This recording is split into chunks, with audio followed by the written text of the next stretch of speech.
Always remember, numbers never lie, only the people reporting them do.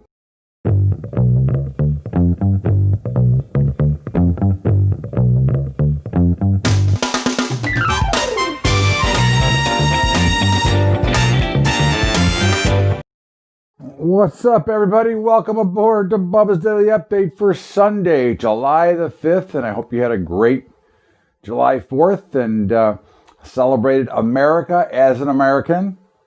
But hopefully you put your politics aside for a day because we are Americans first. Remember that.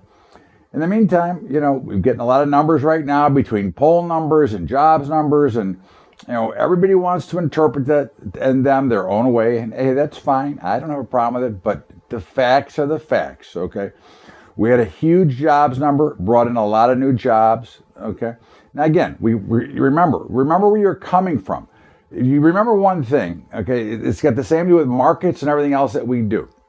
If you're coming from zero, okay, and you're coming from very bad, they can only get better. Just think of it as a limbo stick, okay? The lower the bar, the easier to get over. So again, think about it, okay? And of course, we have the poll numbers where right now it looks like Joe Biden is going to trump. Okay, it looks like he's going to kill him. I'll tell you what, I will predict here, it is July 5th, 2020. And as I did in 2015, predicted who would win the election then, I will predict that not only will Trump win, but he'll win by more than the margin that Biden is showing right now.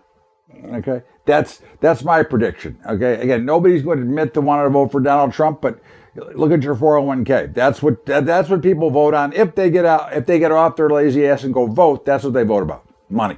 Okay, because remember, it always comes down to money. We can talk a good game, and we can talk about all the things that matter, but at the end of the day, it comes down to money. Just ask some of the NBA players, okay, or some of the other people that are doing things that we wouldn't call exactly great at this moment, okay? In the meantime, okay, again, we've got an economy that is improving. Now, again, we're not going to say that it's back to normal. I mean, it's not even close. But at the end of the day, it is getting better. And we're not going to shut down again, I don't think. So if we're not going to shut down, then we are going to continue to grow. And we're going to continue to get more usage, and you're going to start to see that things recover. Now, we do have earnings season beginning this week with JP Morgan and some of the other banks. We know the earnings are going to be bad. Now, we have to understand what has already been priced in to these markets. This goes to everything that you ever see in markets. It's what is already priced in, because that's the numbers to watch. Not whether or not they're bad and we got to sell, but whether or not they've misguided and guided worse than they got. Okay. Remember, earnings numbers are very tricky, especially for investors, because the companies do a lot of manipulation ahead of time. As they like to say, many of them will under-promise and over-deliver on a regular basis. So again, I'm not saying anything. I'm just saying be careful. And you know one thing, the slogan of Bubba trading, and that is, if you trade the news, you lose.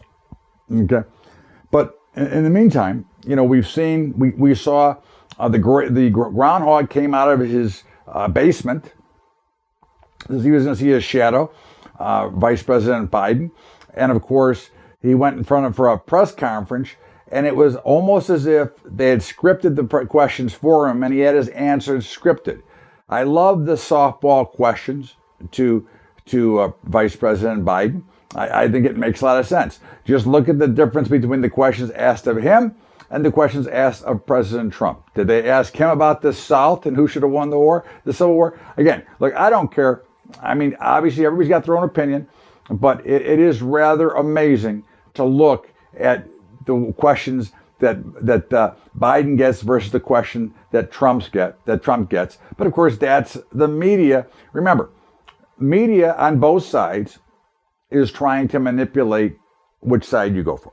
Okay, so they're always going to report the numbers cockeyed to their favor. It's the same way that many people try to trade, which is why it comes back to price action, because that's all we care about. We keep telling you this on a regular basis, and hopefully someday, for most of you, it will finally make sense to you that it's price we're concerned about, nothing else. Okay, but I think when you look at the speech on Friday night that President Trump gave in South Dakota, I thought it was very factual. Okay, again, you cannot change the history of what we've already done. We know that there's been a lot of things that have not been very good, but at the end of the day, okay, we're getting better. And are we 100% improved? No, but we will continue to grow. Just go ahead and erase history and suffer the consequences. The only thing I can say is by the time the people that are so intent on changing history, unfortunately, my kids and grandchildren will be around for it. I won't be here for it, but it will be the biggest disaster ever.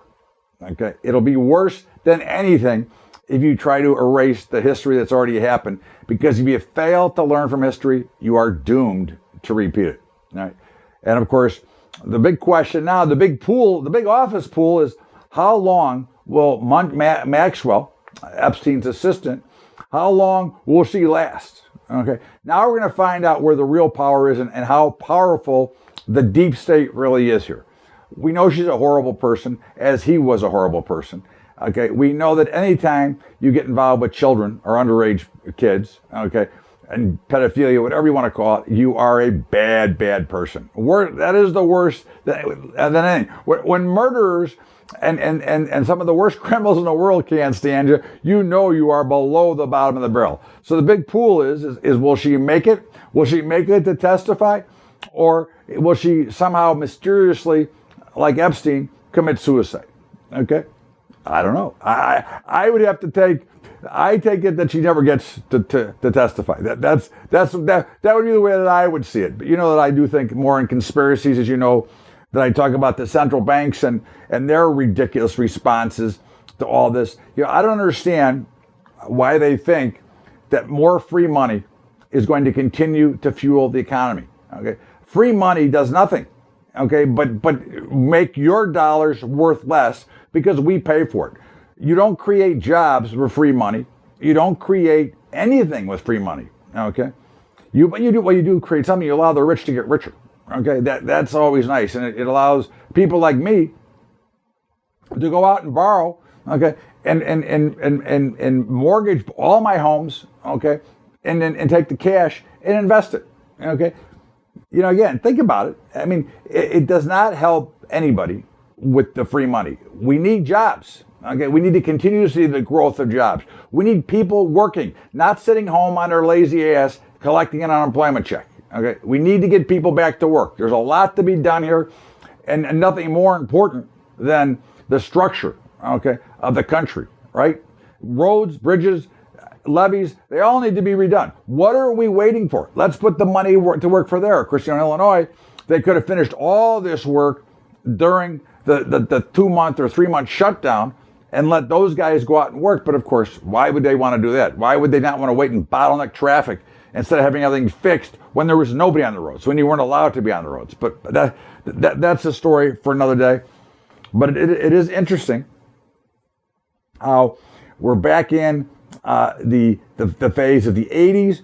We just had the close of the biggest quarter since 1987.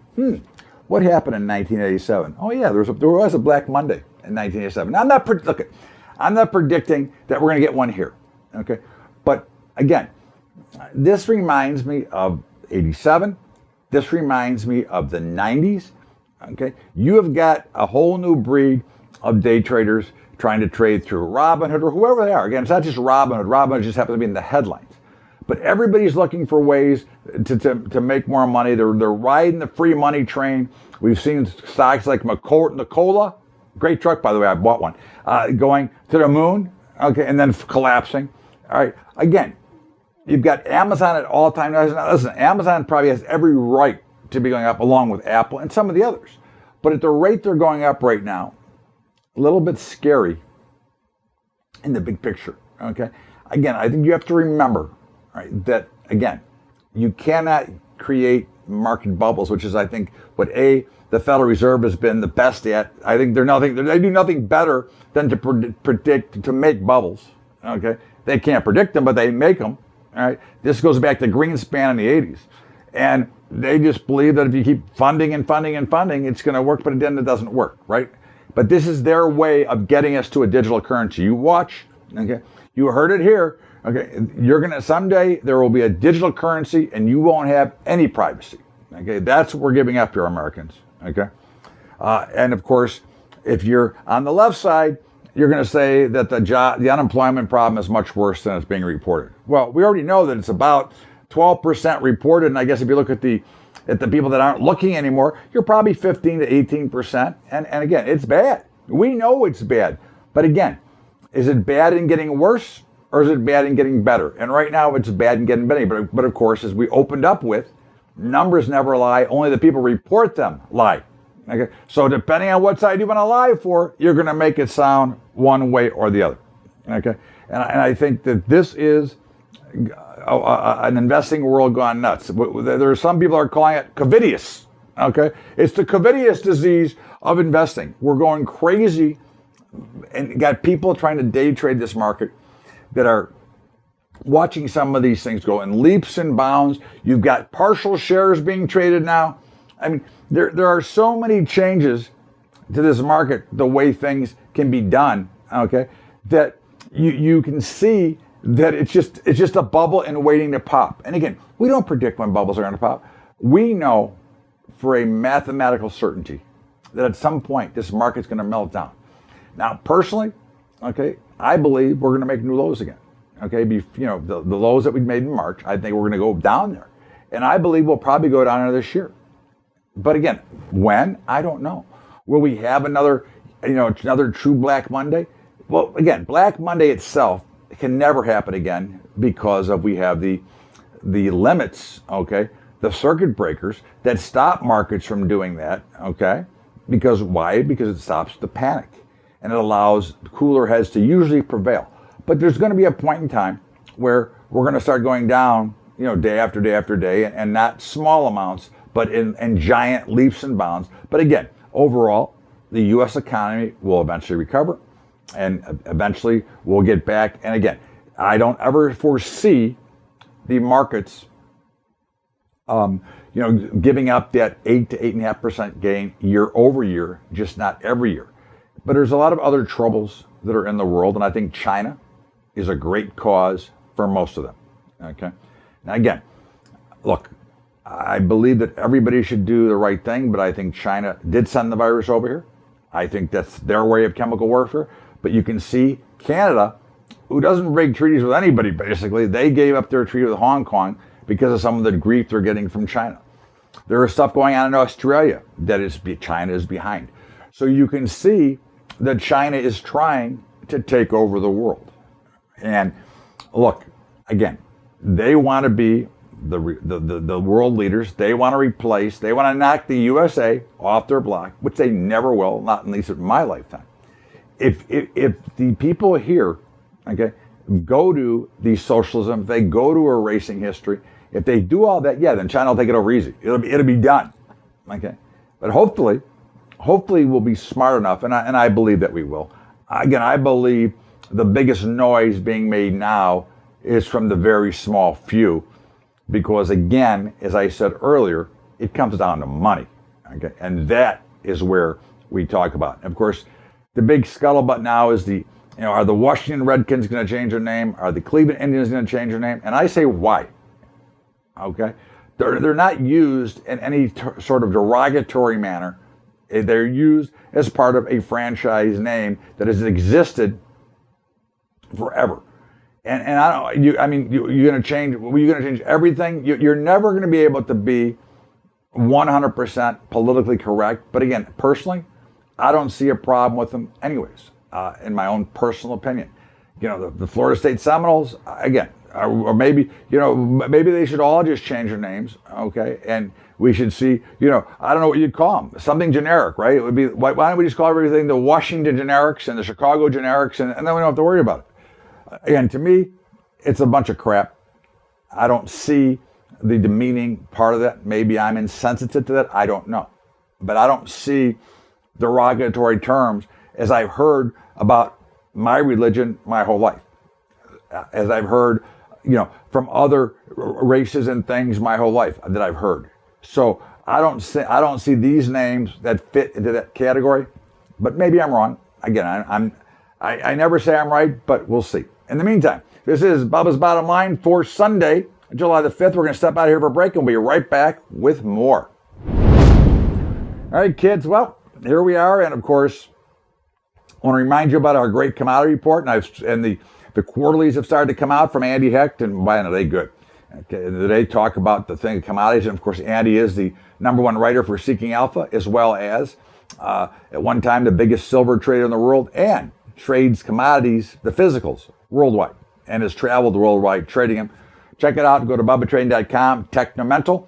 And again, we got our new partnership with Family Farms. Very exciting. And we'll give you more details on that as we go forward.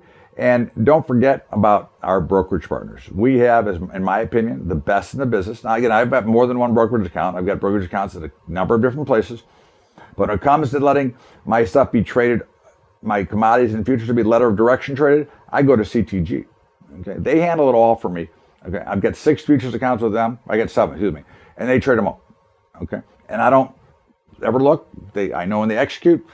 Customer service is phenomenal. They do it for our people. So CTG for commodities and futures, and for equities, there's nothing like Tradier. Okay, I mean, I've got accounts. We've got automated trading and our hedging and some other things, and we're going to have more. We've got their API, and of course, they're $10 a month. You know how much money that saves me a month with the amount of contracts that I trade during a month? Think about that. Why wouldn't you rather put the money in your pocket than in a broker's pocket?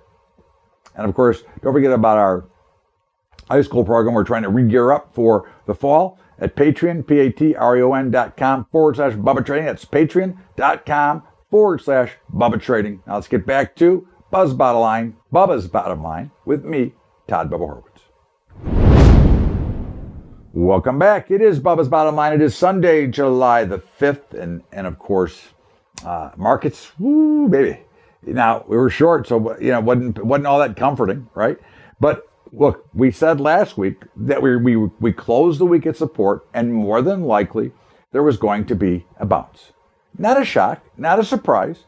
Now, maybe the depth of the bounce, but if you notice, and if you ever look at a chart, and we talk about the phases of the market all the time here, right? The congestion band continues to roll. They were down at support, now they're at resistance. So we would expect this week to probably see some selling. Now, the selling would fit better with our positions as well. We were short all last week with the exception of the NASDAQ, but the NASDAQ rallied so much, it almost covered all of other 3 indexes, okay? But again, look, we don't make excuses. We're trading price action, and if the algorithm flips, I'll have to flip. I won't want to, and I would suspect that if we had an up day on Monday, tomorrow, then we'll probably flip Tuesday. But, I don't think we will. But we'll see. Again, I don't ever argue the facts. In the meantime, we remain short the Dow, Russell, and S&P, and long the NASDAQ. And until something tells me to change, and I don't care. Nothing bothers me. Whatever comes out, comes out.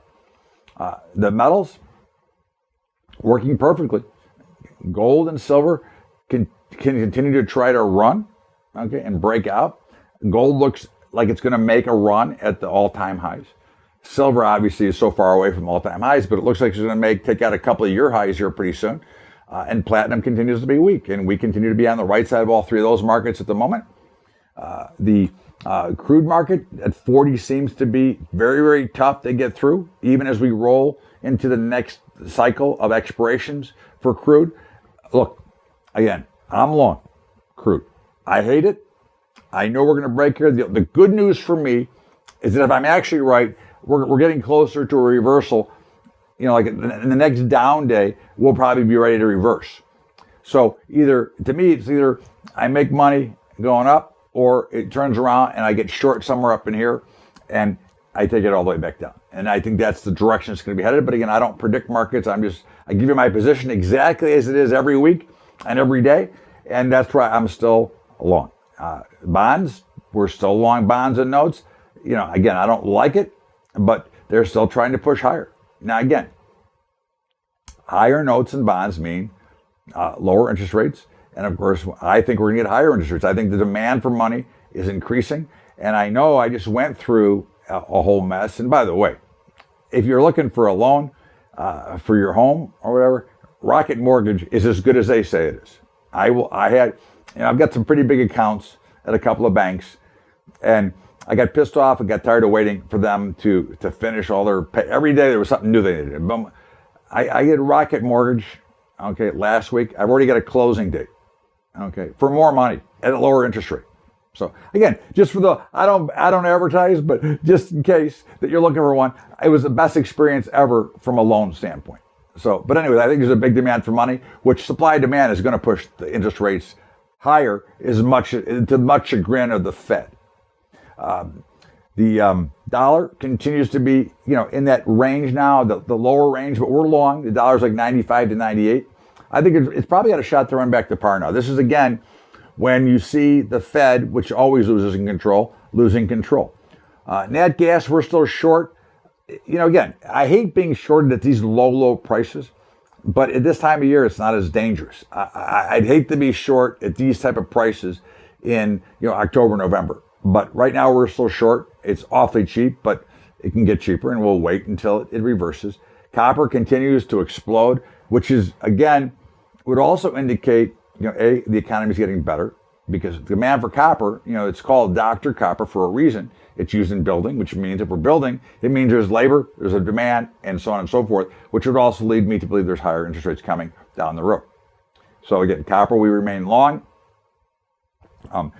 Grain markets, wow, we called it, right? I mean, we didn't catch all of it because obviously we were short part of it. But again, as I said, that report was BS coming out. It's BS now. But look what happened. You got prices so depressed in corn, especially, excuse me, that eventually, no matter what happened, as they say in commodities, not in stocks, in commodities, more often than not, low prices will cure low prices. And I think that's what we saw. We saw the funds continue to try to push and push and push. And it's beautiful when somebody's trying to push in one direction in a market that's not liquid and it's dull and it doesn't have much volume. Because what's going to happen is as soon as it reverses, they're going to get trapped and they're going to be forced, and prices are going to move much bigger the other way. And it is exactly what we saw in corn on Tuesday, right after the report. December corn is now exploding, and it looks like it's breaking out to the upside. We actually got long the day after the report, and it's obviously been up the rest of the week, except for Friday had a little bit of a down, but you expect that after a straight up move. Soybeans, we've been long, and they exploded to the upside, and soybeans look like they're going maybe to the mid-9s now. So we're pretty excited about that. And wheat, we're still short, but it's getting closer. Wheat is still in a pretty dramatic ugliness pattern, but that could change with another up day or so, could trigger a buy there. The meats, nice moves up too. Again, you had a little pressure on feeder cattle early in the week based on what was going on in the corn market, but of course it overcame that and jet set it a little bit higher. Fat cattle or live cattle continues to be strong, and we look for those both to make new recent highs. And hogs, last week I said it, I'll say it again. There's going to be a limit up move here this week at some point. It's just, again, this is the same instance you saw in the corn market where they just keep pushing and pushing. But now the overall formation is become bullish. Okay. The formation in the hog market has become bullish. As you look forward, typically December is usually about the lowest of the year. This year, December is not lower anymore. So again, we'll see, and we're still short. So again, it's not like I'm trying to talk up my position.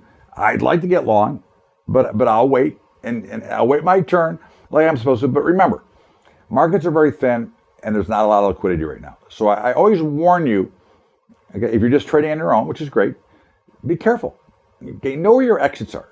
That is one thing that I think is very important, and that I think many of us forget, okay, is to know where we're getting out. Don't let something sway you, especially the news. Because, of course, we say it all the time. Trade the news and you lose.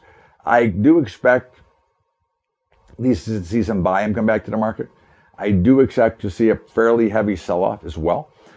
Again, not because of the algorithms are short, but also because of where we are in the overall charts. So I expect all of our positions, with the exception of our bonds and oil, to probably be in the right side of the markets. We'll see. Again, I don't change. We look at our portfolios as one big position, so I don't really look at individual components except what I'm talking to you here. But in the meantime, we'll see what happens. Hopefully, we'll get some volume. Hopefully, we'll get some liquidity back to these markets, and hopefully, we'll get some trade back. In the meantime, this is Bubba's Bottom Line for Sunday, July the 5th. This is Todd Bubba Horowitz. We're going to step out here for a break, and we'll be back with my commentary after the break. Well, kids, as I say, or as they say, our mini micro futures portfolios, another winning week, another positive week. We just keep rocking them in every week. And of course, by August 1st, that product will be off the market because the only reason it's still on, I was supposed to be done earlier, but I'd made 3 commitments to do some webinars for a couple places, and I forgot. But August 1st, they are gone. They will disappear forever. Okay. So again, I just want, if you want in, hey, there ain't no time like the present. And if you don't want in, hey, no worries. We'll have fun without you. Not a big deal. And don't forget about our commodity report from Andy Hecht, Technimental. As I say, listen, he's the number 1 writer on Seeking Alpha. Check him out. Okay, you'll see for yourself what he writes about. But he does a special report for us, okay, for the Bubba Trading people. And again, there is nothing like it. So check it out, Technimental at BubbaTrading.com.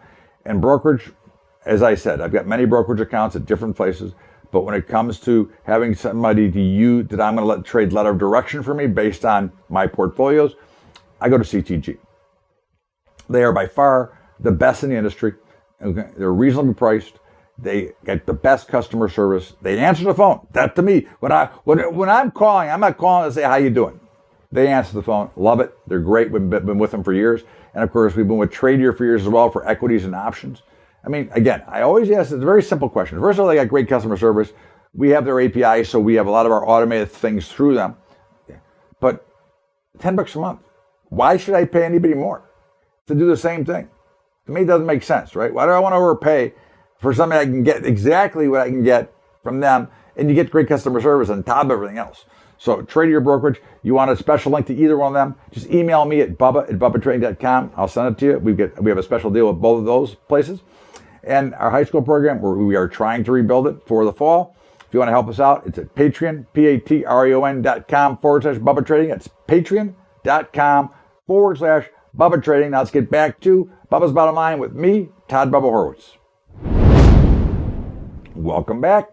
And this is Bubba's Bottom Line. It is Sunday, July the 5th. And of course, I hope you had a great Independence Day holiday. And I hope you celebrate as an American and not as anything else. In the meanwhile, there's a lot of talk about Warren Buffett and how he's lost his touch. Now, I'm not a fan of Warren Buffett, so let's be clear.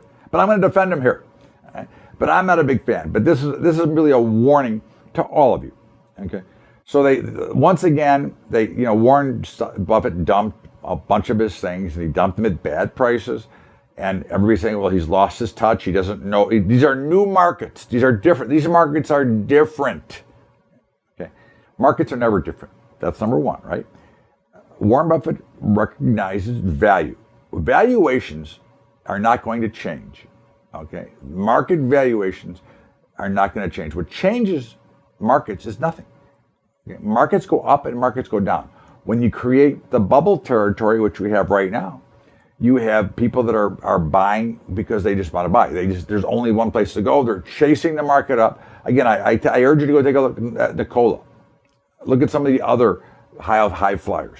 Look at Moderna. But again, Warren Buffett is a value player, and he will use his capital to find long-term value and not get caught up in this time it's different. This is a new market, because what markets always come down to at the end of the day is the company that you're investing in profitable? It comes down to money. Notice that came up in another topic today. It comes down to money. So as much as I have disdain for Buffett and some of the things he does, when it comes to investing, I have no problem with him blowing out some of the crap he blew out, because again, I think he realized that even if it turned, the potential for him was not great. And he looks for also potential and payback and yield. And I think he realized, and I think he's reevaluating. But as far as losing his touch as a straight investor, I don't think so. I think that he's telling you, and this is more of a warning up front, that a guy like that smells trouble. So when he's pulling back into cash. What he's really doing is looking where he's going to go with his next dollars, in my opinion. So again, I urge you to be very cautious as you chase these markets around, if you are. I urge you to know where your exits are, but also understand that if you're investing, now day trading is not investing, but if you're investing, just to make sure the stuff you're buying today, you expect to be in business 10 years from now.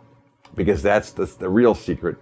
Trading a cola, hey, it's great. I mean, it's hard to trade because the volatility is so high, but it's great. You can make a lot of money, but you can get murdered as well. But in the meantime, I think they'll be in business, but you never know. You want to make sure that the underlying strength of that company is solid. And I think that's what Buffett's looking for. So for me to defend him, it takes a lot for me to defend somebody I don't care for. But again, I think that too many stories are making fun of Warren. I think they're wrong. In the meantime, everybody have a great weekend. I hope you had a great Independence Day. And please, let's just all be Americans first before anything else. Have a great weekend, everybody. We'll see you tomorrow with Bubba's Daily Update. See you later.